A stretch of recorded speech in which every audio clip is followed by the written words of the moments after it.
like Budapest? I do, not in the winter. I like it in the spring and the summer. Yes. Yeah, I like that it's very walkable, that there's a lot of life on the streets. Yeah. People are sometimes not friendly, but often they are friendly if you give them a You. chance. Well, I will let you go, but I would love to take you out sometime when you're not busy, if you'd like that. Okay.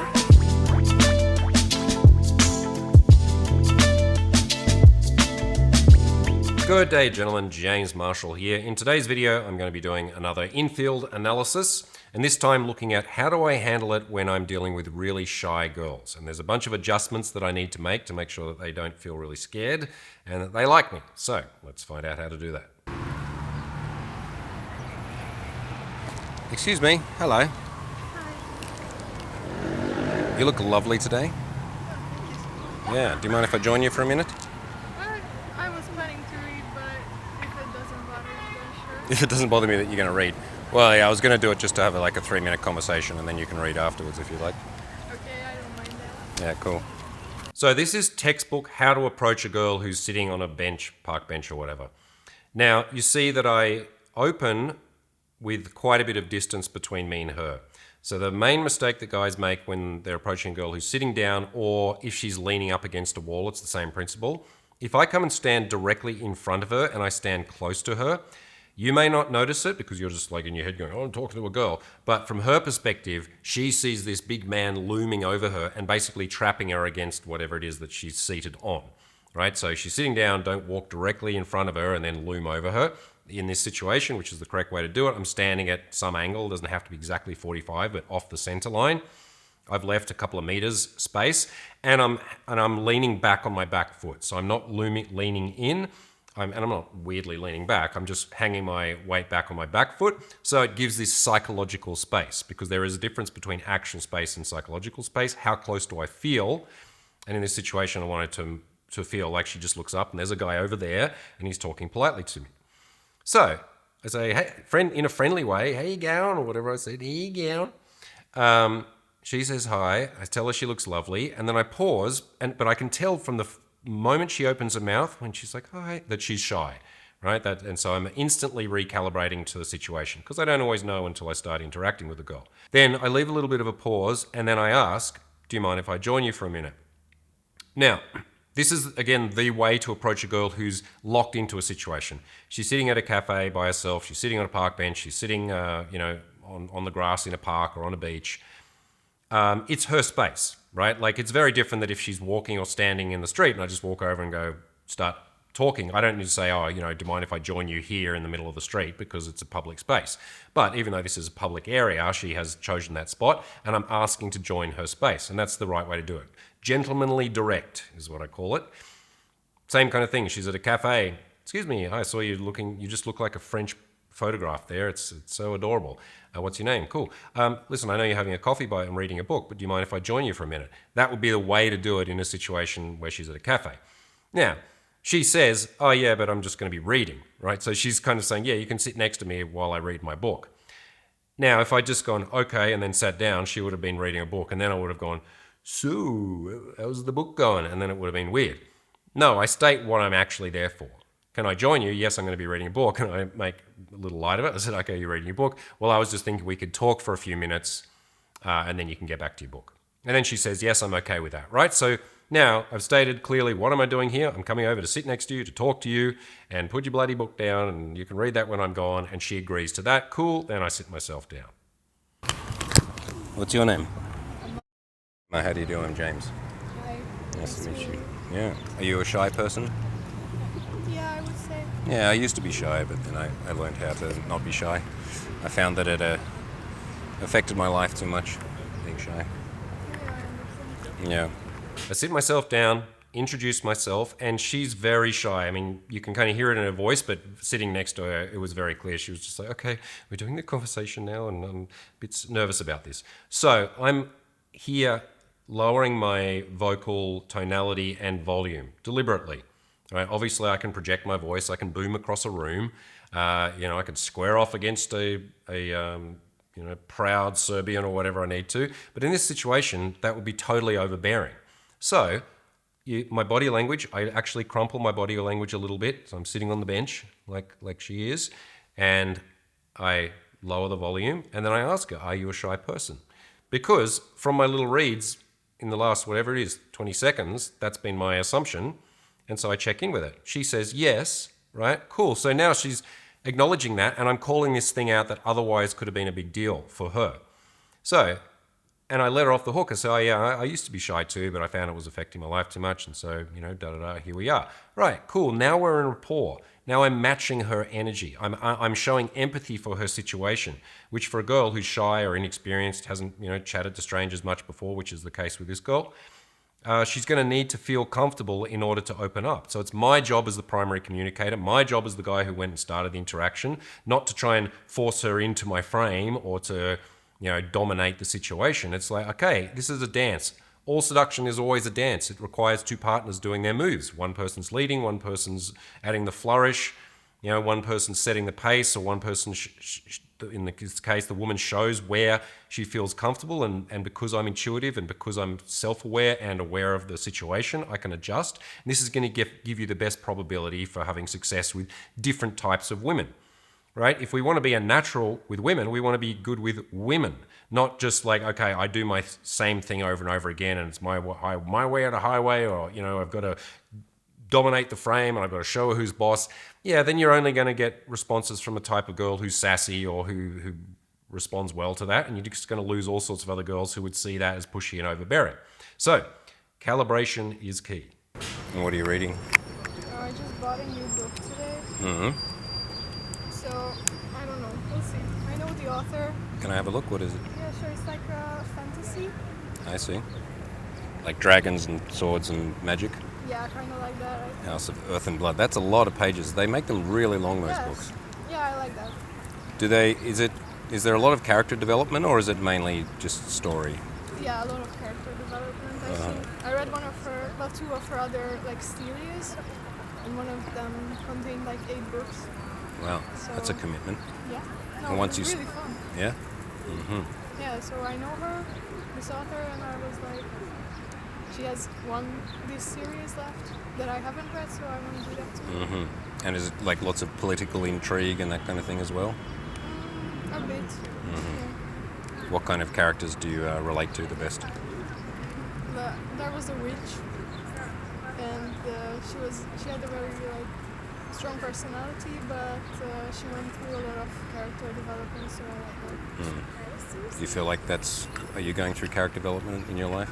Yeah, of course. Not of course. Some people just kind of stay the same more or less their whole lives. Now we're settled on the bench, and she was holding this book that she was originally reading, right? So I say, what are you reading? Now she's half putting it away, and she says, I just bought it, so we'll see. Now, a lot of guys would have at that point gone, okay, well, that's the end of the book conversation. But I'm like, nah, let's dig a little bit. So can I have a look? She hands it over to me. It's one of those big fat fantasy novels. There's a lot of pages in those fantasy novels. And now I show actual interest. I don't read fantasy. It's not my genre. Not into that kind of thing particularly. But I'm showing curiosity about her. So I'm asking her about it. What's it about? And then I get below the surface. Okay, I note that there's lots of pages and it's a commitment and so on. But then I'm aiming to go below the surface. How do the characters develop? And then I make it about her. So this is a common conversational technique that I use, which is I'll open a topic, whatever it is, a global topic, let's say, and then at some point I will dig into what is her personal relationship to the topic, right? So let's say I find out that a girl is from a different country, Norway or whatever. Where are you from? Norway. Okay. What would you say the Norwegians are like? And she says, Norwegians are like this, blah, blah, blah. All right, now, if I get stuck there and go, okay, but, would you say there's different demographics in Norwegians? And, when they're under stress, are they different? Whatever. Now I'm talking too generally about Norwegians, but instead I use that as a jumping off point to say, well, would you say you're a typical Norwegian? Or do you kind of buck the trend, right? So I've opened global topic, where, then what are they like? Then how does that relate to you, right? So this is my classic general, specific, personal relate formula. Right, so I'm just doing that as a framework. I've got that in my head. It's kind of, I don't have to think about it anymore. It's natural to me because I want to always find out the why. What's her personal relationship to the topic? If she's investing time to read 700 pages of potboiler fantasy novel, and she must give a shit about it, right? And then I ask which character do you relate to? There's a witch. She goes through character development, and then I make it about her. Are you going through character development? She says, of course. And now I do a cool thing where I say, well, no, a lot of people don't, which is true. A lot of people don't change.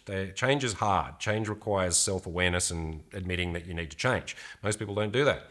Trust me, it's my business to try and help people change, and most of them don't want to until they finally turn up at my doorstep. So now I'm giving her a compliment, right? I'm comparing everybody else who doesn't actually go through character development and saying, well, it's cool that you do. All right. Now, what way have you changed recently? Recently, well, it's more like a long process. I've been like throughout life. I'm trying to become more confident and stuff like this. And more friendly, I guess, too. How are you doing that? In what way? Having a chat to me is a good start. Yeah. I continue on to gently qualify her, right? So this is me putting a little bit of pressure on her to find out, okay, that question, how have you changed recently? This is a really good way to phrase a question. Like, let's say, if I say to somebody, what's the craziest thing you've ever done? That's a hard question to answer because you have to go into your head, put a list of crazy things you've done since you were 6 months old to now, and then order them and figure out which was that as crazy as that. Well, that was, subjectively, was that more crazy? And then people just tend to grab whatever's the first thing they can think of. As opposed to if I give it a time frame, what's something crazy you did last summer, right? Or what's a new thing you've gotten into lately? Or what's something you're really passionate about recently? Or in this case, how have you changed recently? Cool, that in her mind makes it really clear. It's recent, what's a change? I didn't say the most something. What's the most thing you've changed? Because then again, she has to order and think about it. Just tell me about some change recently. That will direct her mind to something recent and something that's important to her. Okay, but you see, the way that I'm challenging, because she says becoming more confident or something like that, and then I don't just accept the answer, I challenge again. I say, well, in what way? Or how have you been doing that? However I phrased it. But I'm saying it really gently, all right? It's soft. I'm not putting pressure on her. I mean, there is pressure because there's an expectation that she needs to answer me and she has to have a think and dig, but it's not done in a forceful way. Whereas there might be another girl who's really sassy and she says, I'm really into personal development. And I say, well, which part of your personality have you been developing? She's like, what do you mean? I'm like, well, have you changed lately? Have you been doing the work? Right? That's more, it's not aggressive, it's just more forceful. And that might be really relevant to a girl who's got a strong personality and is clear about her opinions and wants someone to push against them so that they can explain who they are. Again, this comes down to the calibration. Same frameworks, same principles, right? You've all heard me talk about principle-based seduction, and guys often get confused about what that means. There's all of the principles that I talk about are at play. Awareness, projection of intent, emotional impact, pressure and release, and coming later on is pulling the trigger. They're all at play, but the artistry comes in by my ability to adjust to the needs of the girl. I'm not changing my personality, I'm changing my delivery. I'm changing my energy so that it ideally makes her feel more comfortable, and I can adjust that to every single girl. Well, just going out on my own more. Oh yeah. Like going out to what events or something?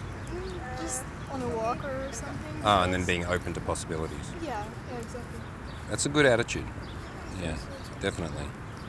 Yeah, you want to be open to life because I think most of the amazing things that happen to us are because of other people in life. So if you're closed, then you miss out on great opportunities.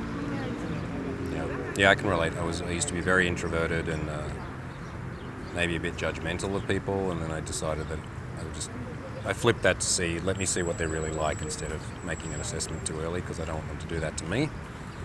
And as a result, now I have a lot of friends that I maybe wouldn't have before, of all different scenes or subcultures. Yeah, because there's cool people everywhere. I continue on with the qualifying. Again, you can hear me putting little challenges in there. So she says, I'm trying to be more confident, more open. I'm like, how are you doing that? By going to events. And she says, oh no, just by walking around. And then I close the gap for her. I release the pressure, because if I just keep prodding and prodding, then she's going to feel under too much pressure. But I've got enough information now to release it. Right, which is where I say, for example, talking to me, and then compliment her again. It's good to be open to the world. And then I start speaking about myself in relation to this, because this is the general, specific, personal, relate. because if I only keep making it about her, this would be fine. Like it would be still be a good conversation, but she's not finding out much about me.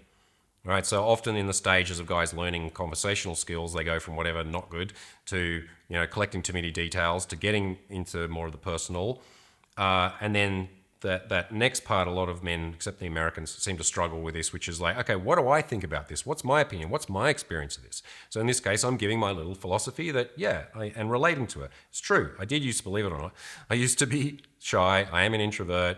I did let many opportunities pass by, and I was sick of it at some point. And so, I went out and changed myself, and as a result, here we are.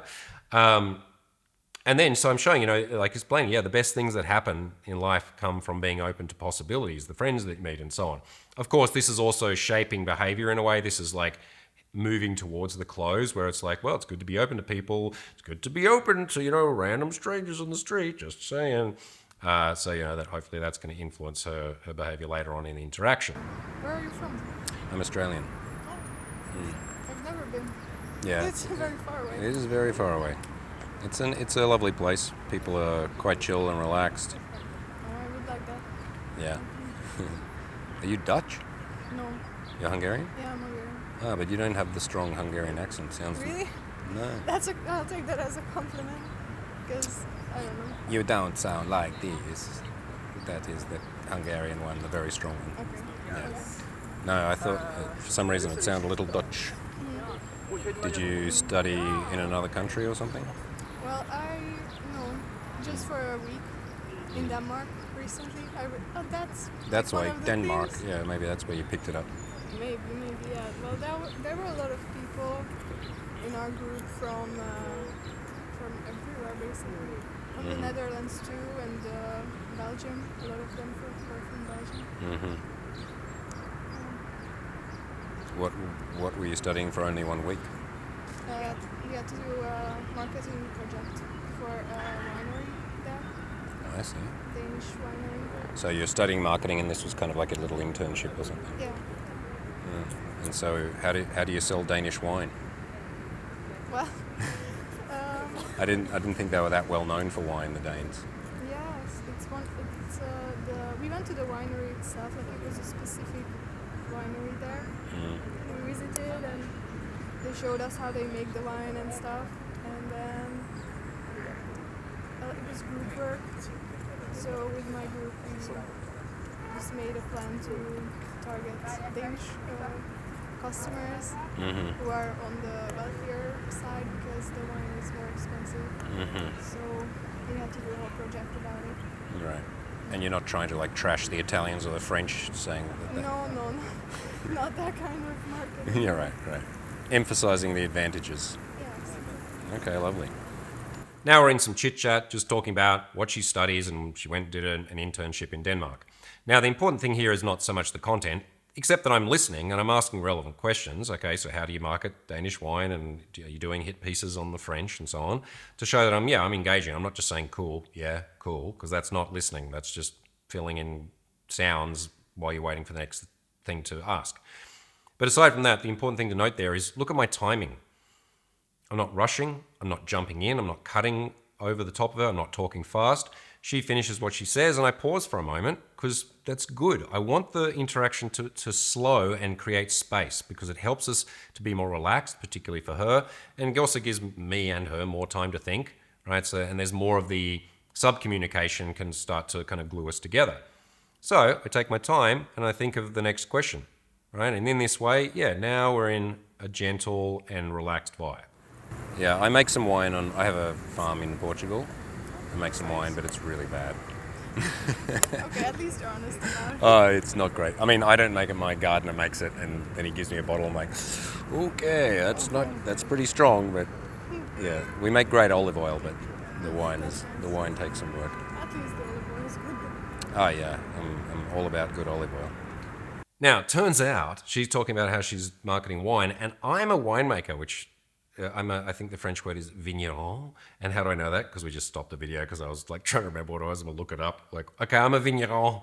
So I grow grapes and make wine, and it's really shit. Like, it's bad wine.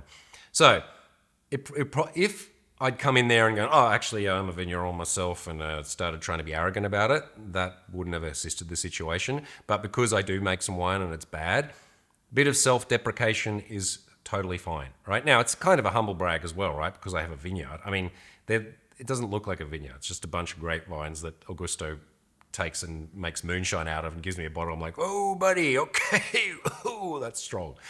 But anyway, you get the point. If something comes up in a conversation, you're like, oh, I'm that, or I know someone, I've got this impressive thing.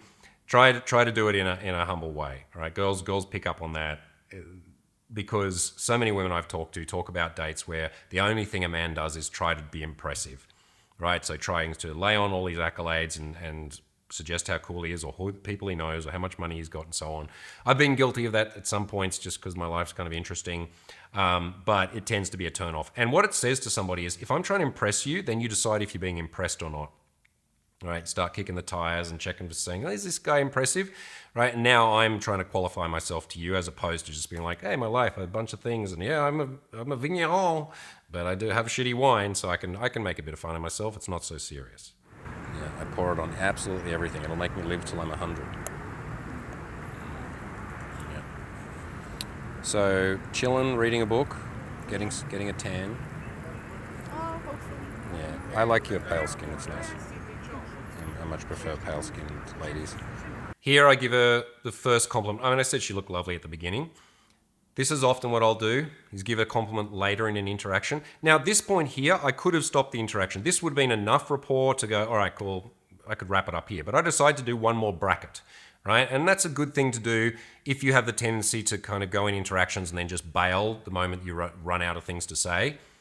Practice staying in for one more topic, right? And feel that pressure build, because you can see there's this moment here, there's a pause. I'm thinking, okay, what am I going to talk about now? Is it awkward? No. It's just that there's a little bit of simmering pressure, and then I'm going to resolve it by, talking about the next thing, how I'm going to live till I'm 100. And then, right, so we're chilling, we're doing this something, getting a tan, and then I compliment, oh, I like your pale skin. Yeah, I like more pale skin ladies, right? So that's just a polite way to tell her that, I find something physical about her appealing, which I'm again doing in a gentle and soft way, and not an overt way. I don't say your skin's so sexy, I want to lick it in the moonlight or anything like that. Never say that. Never say those words. I'm just making the thing, letting her know that she's appealing to me. Personal preference, I guess. Yeah. Did we exchange names? Yes. I forgot your name. What is it again? That's right. Okay, I did remember. Good. I've been working very hard last week, so my brain's a little bit fried. But now I'm on holidays, so I can chill. Are you on holiday here? I live here actually most of the time. Why? Because that's where I set up my business. I have my team here. But why did you decide? Originally, it was a long time ago. I was traveling through Central Europe. I like the bathhouses. I like, because in Australia everything's new, and I like. History? Yeah, I definitely like history and old cultural cities. I like that it's a bit grimy. Do you know that word? A bit rough, but kind of real. Okay.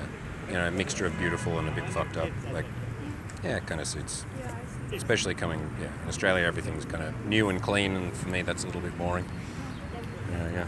You've heard me do this story before. Someone's asked, why do you live in Budapest? And other times I have a spiel about things, about my grandmother and, the business and, the girls are hot here or it's cheap or whatever the thing is. Here I'm just going for the gentle version. Why?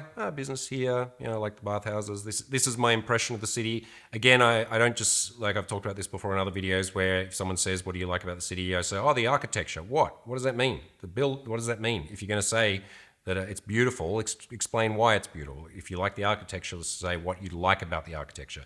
As a general rule, if someone asks you a question, give them the what, but then give them your why, right? I like that. Why? Because it makes me feel this way. And in this case, I like the rough and readiness of Budapest. I like Budapest. I like that it's old, but it's all a bit rough and mushed up and so on. So in this way, I'm giving my actual opinion on the city. All right, well, I will continue on my way. You seem very lovely. It's been a pleasure to meet you. Would you like to get a coffee sometime? No, thank you. Okay. But it was nice meeting you. Yeah, you take it easy and stay open to the world. Great things will happen. All right. All right, see ya. And then I go, all right, that's enough. And so, well, you seem very lovely. Would you like to get a tea sometime? She very clearly, but shyly and politely just says no. Now, I know in that moment, there's nothing I can do, right? Because we've had a good conversation. She has enjoyed it, right? And this is part of her new philosophy, is to be open to the world. And that's why, she's like, okay, strange man coming to talk to me. And he said, can we talk? Okay, I'm going to do this, right? We have the discussion. She enjoys it. But when I make my pitch at the end to take her on a date, she's very clearly no. Why? She would look pretty young. She's probably thinking that I'm just too old for her. Doesn't like the look of me, doesn't want to fuck me, whatever it is, doesn't matter. That's fine. And you see the way I handle it. I don't go, oh, okay, fuck, I wasted 5 minutes of my time, or be apologetic about it. She just says politely no, and I say, very well. And then I shake her hand, and then again, wish her well and tell her to stay open to the world, and we agree that we had a nice conversation, and then off we go. So the net result of that is she's had a good experience of talking to a stranger, which is good for her because that was her whole thing. So she's obviously kind of a shy, nerdy, fantasy reading girl who's decided, I need to go out in the world and get some sun on my skin and see what the world's about. And then she was bravely open to having a conversation with me, and then we had it. And then, I made a pitch, I asked her out. She says, no, I'm not rude, I'm not reactive, I'm just polite. And both of us walk away feeling good about it. Okay, so that's the best that I could have done in this situation. And shows a lot of the principles that I would use when approaching a shy girl. So let's have a look at one more and see if James can get a date finally. Just briefly, if you too would like to learn how to meet and date adorable girls reading fantasy novels on park benches, or women in any everyday situation, then you should come and learn from me, the best in the business. I've been doing this for 17 years, helping countless men around the world find the women of their dreams without having to go to clubs, get drunk, or to use the soul-destroying apps. I've got a workshop coming up from the 11th until the 17th of June in this city, Budapest, packed with gorgeous women. I'll be working with a small group, running around the streets and teaching them the fine art and science of natural style seduction. Click the link in the description, get on a call with us, and join us for this wild adventure. And now, back to the video. Excuse me. Hello. Hello. How you doing? Good. Good. Yes, I'm very good. I saw you walking by. I thought you looked lovely. Thank you. Yeah. What's the plan today? I'm going to my brother's Mm-hmm. for his birthday. Ah, cool. What did you get him? Did you get him a present? Did you get him a present? No, we will just meet there. I see. You understood what I mean, right? Yes. Yeah, cool. What's your name? Shy girl number 2. So I run up from behind. Now you can't quite see because of the angle. What I don't do, if I'm running up from behind a girl, is talk to her here, right? So I don't tap her on the back of her shoulder and I don't say anything behind her, because then that's startling. Then she'll be like, there's a man behind me. So what I did do is I came to just a little bit past her shoulder. I put my hand out in front and I waved, right? So approaching a girl from behind, the textbook way is the kind of Sasha Day game stop, where you run and you turn and you jump in front of her and you get her to stop. Is that a good thing to do? Yep, that totally works. Do I have to do that every time? No. Often I do this one where I run up and then do the wave, hey there, and then I just continue walking with a girl. It works totally fine as well.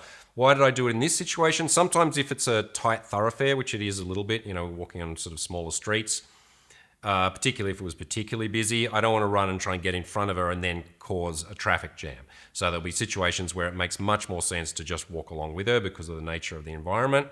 Other times, especially when she's in an open area, running up and getting in front of her and getting at a dead stop and talk to you eye to eye is also great to do. So you want to be variable with what you do, and this is the way to do that. Now, instantly again, as I open, you hear my voice. I'm like, hello, how are you? I'm friendly and light in my vocal tonality because I did appear from behind her and I wanted to feel comfortable. And then I notice from her responses instantly that I perceive her to be shy, right? She's answering, right? But she's quiet and she's not sure what's going on yet. So again, I'm adjusting my demeanor to match her energy. So asking what's she doing right now, which is often the first thing that I talk to a girl about. I do my opener and say, what's the plan today? Or where are you off to? What's going on right now? Because that's easy to answer because everyone knows what they're doing right now. Or do they? Not everyone. Some people are like, I don't know. I'm lost. I don't know what I'm doing in life. It's an easy thing to answer. I have a plan. I'm going to meet someone. I'm doing something. Cool, gets us into basic rapport, basic chit-chat, nothing fancy, nothing important particularly, but it also gives me logistical information, right? Because she says I'm in a rush to something, or I'm just about to go to court, or whatever it is. Then I know, okay, there's a time pressure here. But in a situation, she's strolling to meet her family, meeting her brother's birthday, ask if she's buying him a present. She's like, no. And then I was like, oh, okay. You did understand what I meant, right? She's like, yes. All right. I'm like, okay, well, there's no point pushing that. Then if I'd said, why aren't you getting your brother a present? Like, what don't you like him? That would have been undue pressure, but for whatever reason, maybe it's a Hungarian thing, whatever. She's not getting him a present. She's meeting him. Okay, I let it go, and then I just move on to the next thing. I see. You understood what I mean, right? Yes. Yeah, cool. What's your name? I'm James. Nice to meet you. Yes, nice to meet you as well. I'm not going to follow you forever. I just thought I'd walk along with you for a minute, if that's okay. Oh, thank you. Yeah. I cut the thread and moved to introduce myself. Now, you notice this time I didn't reach out my hand to shake her hand. I asked her what her name was. I told her what mine was. But because I just sensed she's not yet settled, right? She's not, I don't perceive that she's 100% comfortable having this conversation. So I decided not to reach over and shake her hand, right? Usually I would if the girl's slightly more friendly or more invested, because it creates a physical connection. It sort of says, yes, now we are officially starting the conversation. We have now officially met. In this case, I don't, right? So I'm not attached to anything that I might often do. There's many times where I'll do the opposite or adjust things because it feels like it's the right thing to do in that moment. And then I let her know what I'm doing. I'm not going to follow you. I'll just walk with you for a couple of minutes if that's okay, right? So this is me putting on the time constraint because, again, she's shy. Sometimes I run up and start a conversation and immediately the girl's friendly and we're just chatting and it's going well, and I don't need to say, oh, I'm just going to walk with you for 2 minutes, because she doesn't care. She's happy to chat. In this situation, I want to remove pressure from the situation. So I'm letting her know I won't follow her because that's a legitimate concern of a woman when a stranger approaches her, and I'm just going to chat for a couple of minutes, and I ask permission if that's okay with you. And she says, yes, that's all right. Okay, good. Or she says, yes, thank you. Okay, good. Now she's agreed. That's hopefully making her feel more relaxed, and now we're getting into the meat of the interaction. Yeah, there. Okay, I'll walk with you for a minute. Yeah, and what's happening in your life at the moment? Oh, not much. Yeah, you're just chilling. Yes, I'm going home soon. And are you working or studying or something? Or? I'm working. Working hard? I suppose. Just as hard, just enough to not get fired. You? Yeah, I mean, I've got the time off at the moment because I just finished a big project. So I've got some days to relax, and then I will go to Portugal to my farm. I have a farm there. Oh, you are from Portugal? No, I'm Australian, but I live here, and I also live in Portugal. Yeah. Wow, you live in 2 places? Yeah, because I run an online business, so I can travel and I don't need to be in one place. Oh, that's cool. That's the best, actually. It is pretty awesome, actually. Yeah, I like to have adventures and go and explore new places, and I didn't really want to work for somebody else, so luckily I was able to make that work. Yeah. I move into asking her what's going on in her life, and she misinterprets that as what am I doing for the rest of the day. She says she's going home, and I'm like, no, but are you studying? You working? She says, I'm working. Working hard, I suppose.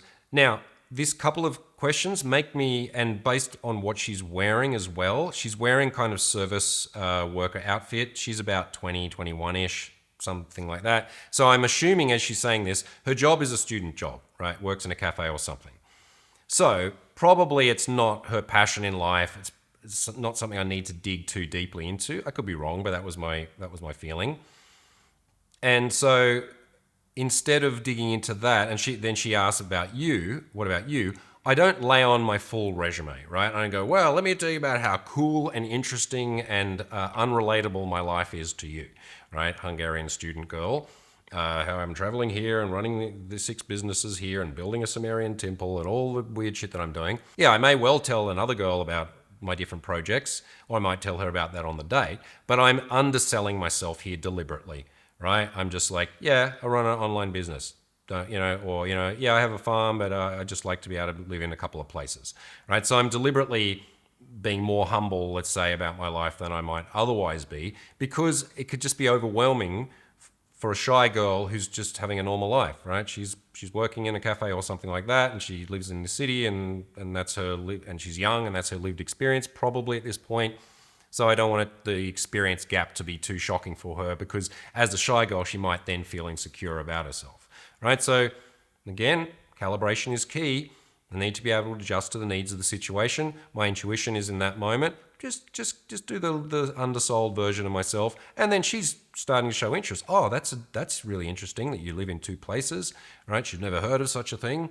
And yeah, well, that's the dream. I like it, but I'm like, not like, yeah, kind of one of those international boss guys who's just always on a PJ, going from Dubai to Ibiza to Monaco. I don't go to any of those places. I personally hate all those places. That's cool. You like Budapest? I do, not in the winter. I like it in the spring and the summer. Yes. Yeah, I like that it's very walkable, that there's a lot of life on the streets. Yeah. People are sometimes not friendly, but often they are friendly if you give them a chance. You always have something to do here. Yeah, it's a pretty exciting place. And what's your favorite thing to do in this city?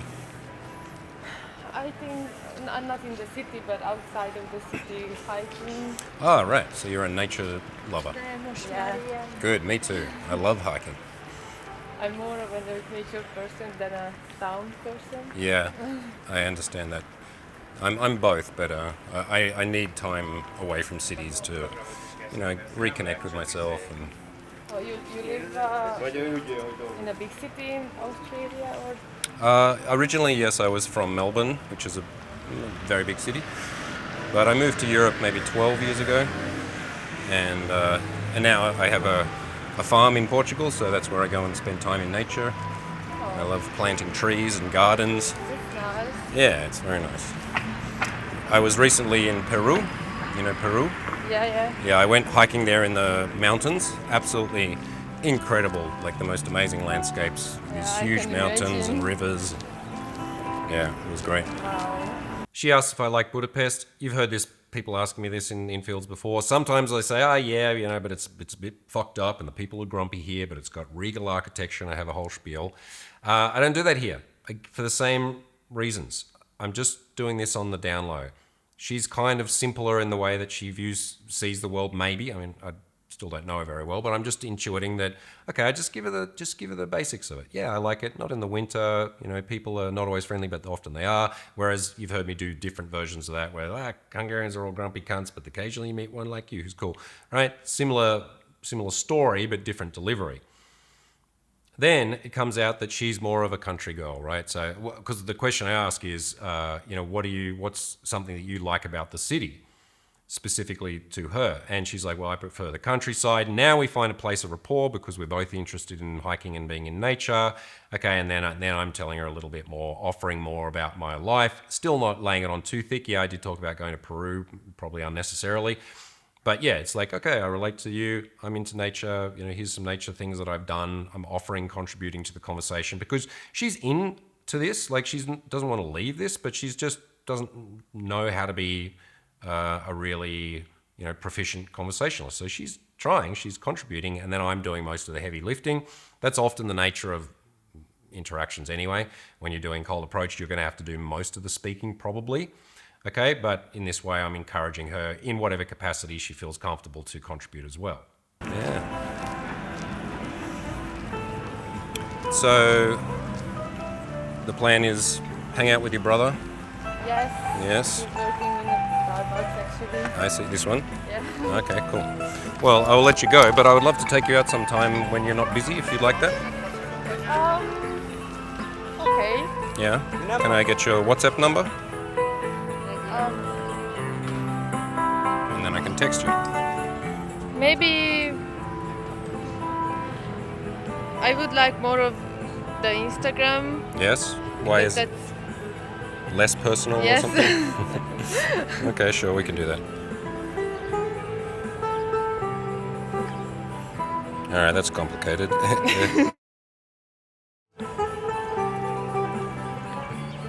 It's short. Z. And then. Right? Yes. It's not showing up. Here, I'll put. Oh no, sorry. This Oh, I This see. is Right, what you right, have right. to type Yes, in. yes. Okay. Dot. Oh, I see. There you are. That's you, right? Yes. And then I've requested. You can add me back. I'm James.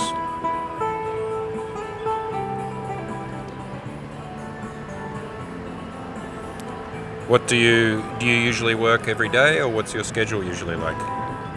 Yeah, mostly every day, but it's a short week because it's May 1st, so it's a holiday. Sorry, what did you say you're working in? I'm a marketing manager. Marketing manager, like social media, this kind of thing? Yes. Okay, excellent.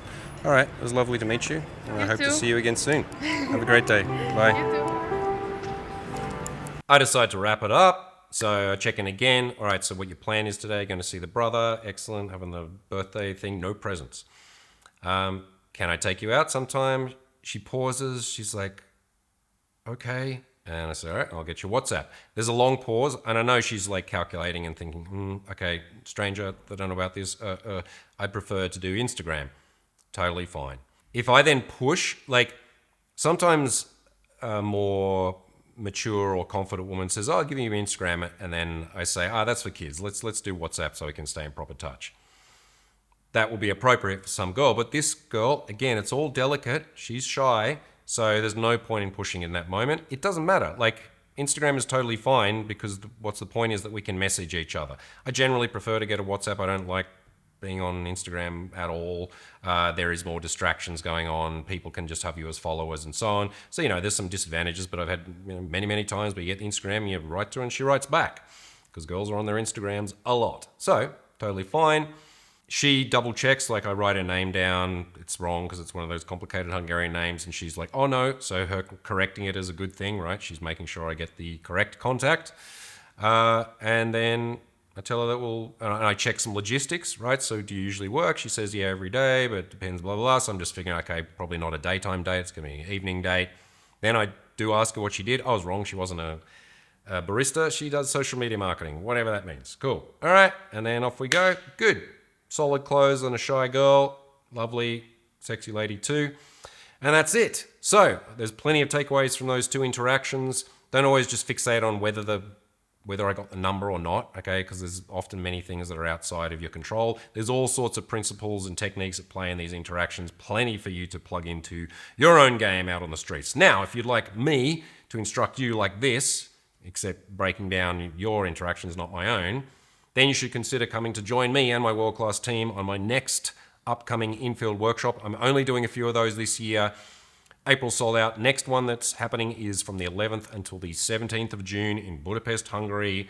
6 spots, one's already sold. They will sell fast as always. So if you'd like to make this the year where you get your dating life sorted, where you learn the hard skills as well as the internal awareness and self-reflection skills, worthiness building, confidence building, improvements in social delivery, in posture, in body language, in understanding the mechanics of conversation and escalation and everything that you need to become competent. And competent meaning that if you're single, you can go out and within a short amount of time, you can be on dates. And within a relatively short amount of time, you can be dating the women that you wish to rather than perhaps the women that maybe just come into your social orbit by chance. Or the ones that we manage to scrounge disappointingly on the dating apps. We all know, myself included, how demoralizing that can be. Day game still works. It's not dead, despite what some people say in the comments. Day game is dead. You're going to be arrested immediately. No, you're not. No, you're not.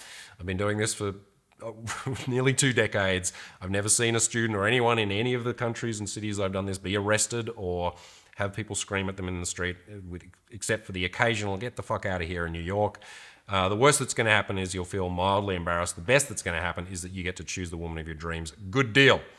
So if you'd like to find out more about the workshop, just click the link in the description. You can book in a free call with my team. They'll chat to you at length, answer all your questions about the workshop, see if you're the right fit for us, if we're the right fit for you, and then hopefully we'll see you in Budapest coming up in June.